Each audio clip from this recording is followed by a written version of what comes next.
Hello enemy lovers, कैसे हैं आप सभी। डोरोरो के एपिसोड 4 के एंड में हमने देखा था कि एक और डीमन को मारने के बाद ह्याक्यामारू को उसके कान वापस मिल जाते हैं और इसके साथ ही हॉल ऑफ हेल के मंदिर में एक और मूर्ति टूट जाती है।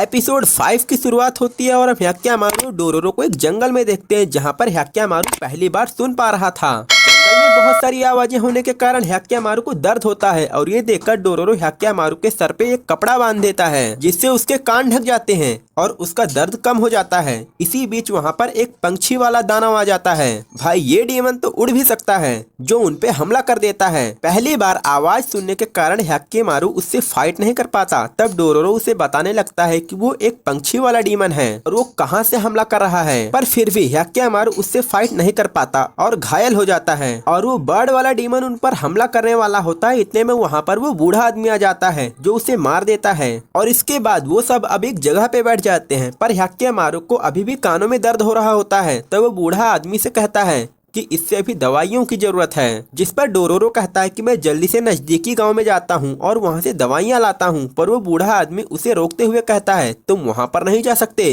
क्योंकि यहां पर अभी वॉर चल रही है। अगर तुम ऐसे वहां पर गए तो तुम खतरे में पड़ जाओगे। और तब वो बूढ़ा आदमी ह्याक्यामारू के पास जाता है और उसके कानों में कहता है कि जो मैं बोल रहा हूँ वो इंसानों की आवाज है और तुम अगर पानी और पशु पक्षी की आवाज सुन रहे हो। उस बूढ़े आदमी की आवाज के कारण ह्याक्यामारू को और दर्द होने लगता है। तब डोरोरो उस बूढ़े आदमी को रोकता है और कहता है कि ये समय के साथ खुद ठीक हो जाएगा। उसके बाद अगली सुबह हो जाती है और सब लोग सो रहे होते हैं। तब ह्याक्यामारू उठता है और उसे किसी लड़की के गाने की आवाज आती है। तब वो उस आवाज के पास जाने लगता है और तब ये बुढ़ा उस ह्याक्यामारू को देख लेता है। तब वो डोरोरो को भी उठाता है और ह्याक्यामारू एक नदी के पास पहुँच जाता है जहाँ पर वो लड़की नदी में होती है। ह्याक्यामारू भी उसके पास जाता है। तब उस लड़की को पता चलता है कि ह्याक्यामारू तो अंधा है। तब वो ह्याक्यामारू का हाथ पकड़ती है जिसे उसको पता चलता है कि ह्याक्यामारू को बुखार है और इतने में वहाँ पर बूढ़ा और डोरोरो भी पहुँच जाते हैं। इसके बाद वो लड़की उन सबको अपने घर को ले जाती है जहाँ पर जाके वो लड़की उन सबसे कहती है कि तुम सब यहाँ पे रह सकते हो जब तक तुम ठीक नहीं हो जाते। इस पर डोरोरो कहता है कि क्या सच में। वो लड़की उन्हें बताती है कि उसके साथ बहुत सारे बच्चे हैं और वो उन बच्चों को भी बुलाती है। तब हम देखते हैं कि उन बच्चों में से किसी का पाँव तो किसी का हाथ नहीं होता।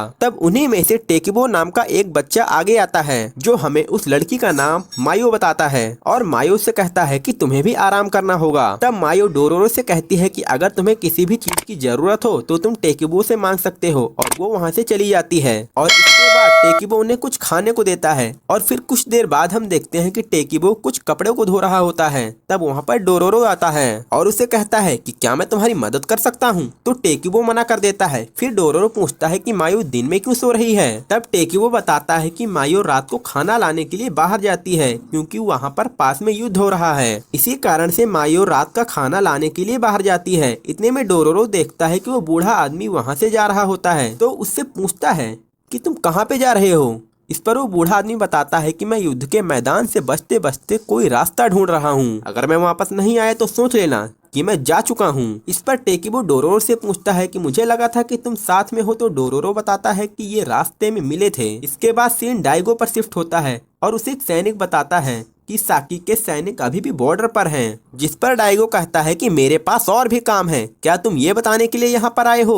तब वो सोल्जर बताता है कि यहाँ पर पिछले 1 महीने से बारिश नहीं हुई जिस कारण से किसानों की फसल खराब हो रही है और ये हमारे लिए बहुत हैरानी की बात है। इस मौसम में भी बारिश नहीं हो रही है। इस पर डाइगो कहता है कि ये जमीन आसपास की पूरी जगहों में से सबसे उपजाऊ है। और इतने में वहाँ पे रानी आ जाती है और रानी कहती है कि क्या तुम्हें यकीन है। जिस पर रानी से पूछता है कि क्या तुम कहना चाहती हो। तब रानी कहती है कि पहले साकी और अब ये मुसीबत, क्या तुम्हें नहीं लगता कि ये सब हमारे पास्ट की वजह से हुआ है। तो डाइगो कहता है तुम कहना क्या चाहती हो। तब रानी कहती है कि जो हमने पास्ट में किया था हमें उसे भूलना नहीं चाहिए क्योंकि अगर हमने ऐसा किया तो मुसीबत हम पे कभी भी आ सकती है। और ये बातें उनका बेटा भी सुन रहा होता है। तब डाइगो गुस्से में उस सैनिक से कहता है कि जल्दी से जाके साकी के सैनिकों को देखो। इसके बाद हमाई मायो के घर में दिखाया जाता है जहाँ पे डोरोरो और वो बच्चे मस्ती कर रहे होते हैं। तब मायो ह्याक्यामारू के पास जाती है और देखती देखती है कि हैक्केमारू को अभी भी बुखार होता है, तब वो हैक्केमारू से कहती है कि मैं शाम तक तुम्हारे लिए दवाइयों का इंतजाम करती हूँ। और वो कहती है कि स्काई के सैनिकों के पास कुछ दवाइयाँ होंगी और वहाँ से चली जाती है। और इसके बाद हमें उस बूढ़े आदमी को दिखाया जाता है जो जंगल से जा रहा होता है और तब वो एक झरने को देखता है, जिसे देखकर वो कहता है कि ये अच्छी जगह है। पर तभी उसकी नजर एक छोटे से घर पे पड़ती है जहाँ पर वो किसी को देखता है और उसके बाद सीन मायो पे शिफ्ट होता है जो घर वापस आ रही होती है। तब वो हैक्केमारू को एक जगह बैठा हुआ देखती है और वहाँ जाकर हैक्केमारू से कहती है कि मैंने तुम्हारे लिए दवाइयाँ लाई है। और इतने में वहाँ पर डोरोरो पहुँच जाता है। तब हैक्केमारू मायो को घूर रहा होता है। तब मायो कहती है कि मुझे कभी लगता है कि तुम देख पाते हो, तो डोरोरो कहता है कि हैक्केमारू लोगों की आत्माओं को देख पाता है और साथ ही ये सभी पेड़ पौधे जीव जंतुओं की आत्माओं को देख पाता है और आत्मा के कलर से इसे पता चलता है कि लोग अच्छे हैं या बुरे। इतने में हैक्केमारू मायो को कुछ कहने के लिए कहता है, तो मायो कहती है कि ये क्या कहना चाहता है। इस पर डोरोरो कहता है कि शायद ये तुम्हारे गाने को फिर से सुनना चाहता है, क्योंकि तुम्हारे गाने से शायद इसको दर्द नहीं होता। ये सुनकर मायो गाना गाने लगती है। कुछ देर बाद वहाँ पर बूढ़ा आदमी वापस आ जाता है, जिसे देखकर डोरोरो कहता है कि तुम्हें वापस आते देख लगता है कि तुम रास्ता नहीं ढूंढ पाए। इस पर वो बूढ़ा आदमी कहता है कि मेरे पास एक अच्छी और एक बुरी न्यूज है। इसके बाद वो अंदर घर में चला जाता है, जहाँ पर वो बूढ़ा आदमी उन्हें बताता है कि उसे एक जगह मिली है जहाँ की जमीन उपजाऊ है और वो बहुत अच्छी जगह है। जिस पर तबीको कहता है कि तो क्या हम वहाँ पर जा सकते हैं। तब वो बूढ़ा आदमी कहता है कि इसमें एक मुसीबत है। डोरोरो कहता है कि तो क्या। वो बूढ़ा आदमी बताता है कि वहाँ पर एक बहुत बड़ा डीमन है। ये सुनकर हैक्केमारू खड़ा होकर वहाँ से जाने लगता है। इसे देखकर डोरोरो कहता है कि तो तुम वहाँ पर अभी नहीं जा सकते क्योंकि तुम बीमार हो। पर हैक्केमारू नहीं रुकता। तब वो बूढ़ा आदमी भी उसके पीछे जाने लगता है। तब डोरोरो उस बूढ़े आदमी से कहता है कि हैक्केमारू का ध्यान रखना, और वो दोनों वहाँ पर चले जाते हैं। चलते चलते वो बूढ़ा आदमी हैक्केमारू की आत्मा को थोड़ा सा लाल होते हुए देखता है। फिर सीन मायो पे शिफ्ट होता है, जो ताबिको से कहती है कि आज रात स्काई के सैनिकों और दुश्मन के लिए काम करूंगी। ये सुनकर ताबिको कहता है इसमें तो बहुत खतरा है, तुम ऐसा नहीं कर सकती।